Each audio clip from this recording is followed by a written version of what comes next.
শিখি একাডেমিতে তোমাদের সবাইকে স্বাগতম। এই ভিডিওতে এখন আমরা নবম শ্রেণীর জীবন ও জীবিকা বইয়ের দ্বিতীয় অধ্যায়টি থেকে ৪৫ এবং ৪৬ পৃষ্ঠার এই ছক দুটির সমাধান দেখব। তো শিক্ষার্থীরা, প্রথমেই চলো আমরা ৪৫ পৃষ্ঠা থেকে শুরু করি। এখানে আমাদের কাজটি হলো সমস্যাটির প্রচলিত সমাধান বিশ্লেষণ এবং কার্যকর সমাধান আবিষ্কার। বর্তমানে সমস্যাটির প্রচলিত কোনো সমাধান যদি থাকে তা আলোচনার মাধ্যমে বের করার পর অন্যান্য সমাধানগুলো বিশ্লেষণ করতে হবে। এক্ষেত্রে প্রচলিত সমাধানগুলো কেন কাজ করছে না কিংবা সমস্যা সমাধানে যথেষ্ট ভূমিকা রাখতে পারছে না তা দলে আলোচনা করো এবং সংশ্লিষ্ট অংশীজনের সঙ্গে কথা বলে কারণ খুঁজে বের করার চেষ্টা করো। তার মানে এখানে নিচের এই ছকটির বিষয়বস্তু হলো সমস্যাটির প্রচলিত সমাধানসমূহ, অর্থাৎ আমাদের নির্বাচন করা সমস্যাটির প্রচলিত যেসব সমাধানগুলো রয়েছে এই সমাধানগুলো আমাদেরকে এই ছকটিতে উপস্থাপন করতে হবে। তো শিক্ষার্থীরা, চলো আমরা এই ছকটির একটি নমুনা সমাধান দেখে নিই।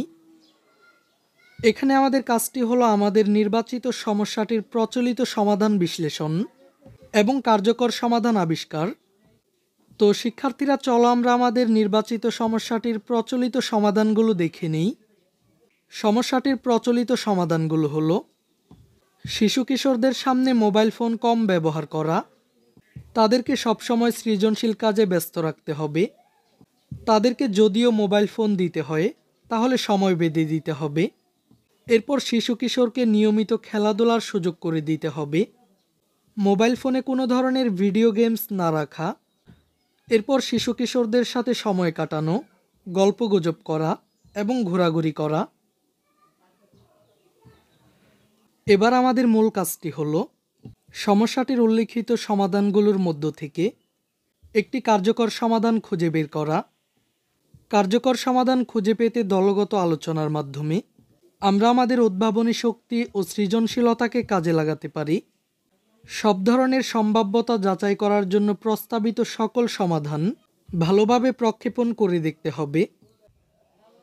এবার কার্যকর যোগাযোগ দক্ষতাকে কাজে লাগিয়ে দলের সকলের মতামত ও যৌক্তিক আলোচনার ভিত্তিতে কার্যকর একটি সমাধান নির্বাচন করতে হবে।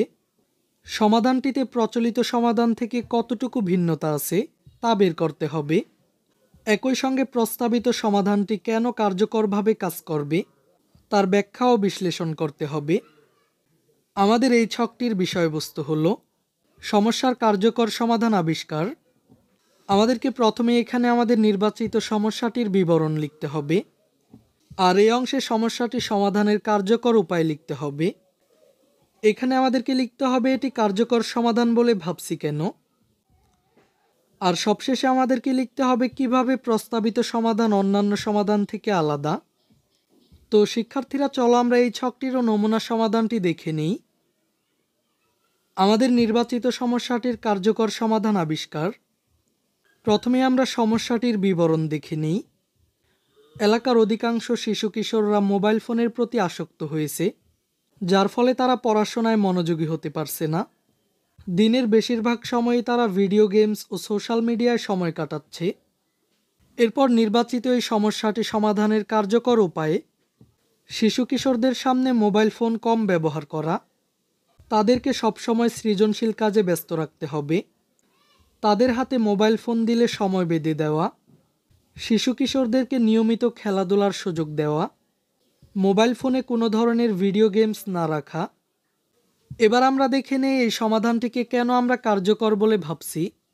কারণ এতে করে শিশু কিশোরদের মোবাইল ফোনের প্রতি আসক্তি কমবে, পড়াশোনার প্রতি মনোযোগী হতে পারবে, মোবাইল ফোনের ভিডিও গেমস এবং সোশ্যাল মিডিয়ার প্রতি আসক্তি কমে যাবে, শিশু কিশোররা খেলাধুলা এবং বিনোদনে সময় কাটাতে পারবে, শুধুমাত্র প্রয়োজনীয় ক্ষেত্রে মোবাইল ফোন ব্যবহার করবে। এবার আমরা সবশেষে দেখে নেই কিভাবে প্রস্তাবিত সমাধান অন্যান্য সমাধান থেকে আলাদা। কারণ অন্যান্য কঠোর সমাধান শিশু কিশোরদের উপর নেতিবাচক প্রভাব ফেলতে পারে, আর প্রস্তাবিত সমাধানটির ফলে শিশু কিশোরদের মোবাইল ফোনের প্রতি আসক্তি কমবে। এছাড়া প্রয়োজন অনুযায়ী তারা নির্দিষ্ট সময়ের জন্য মোবাইল ফোন ব্যবহার করতে পারবে। এই ক্লাসে এই পর্যন্তই। পরবর্তী ক্লাসে আমরা সমস্যা সমাধানে দলগত উদ্যোগ নিয়ে আলোচনা করব। শিক্ষার্থীরা, এই ক্লাসটি তোমাদের কাছে কেমন লেগেছে তা আমাকে কমেন্ট করে জানিয়ে দাও। আর আমাদের চ্যানেলের পরবর্তী সকল ক্লাসগুলো নিয়মিত পাওয়ার জন্য চ্যানেলটিকে এখনই সাবস্ক্রাইব করে রাখো।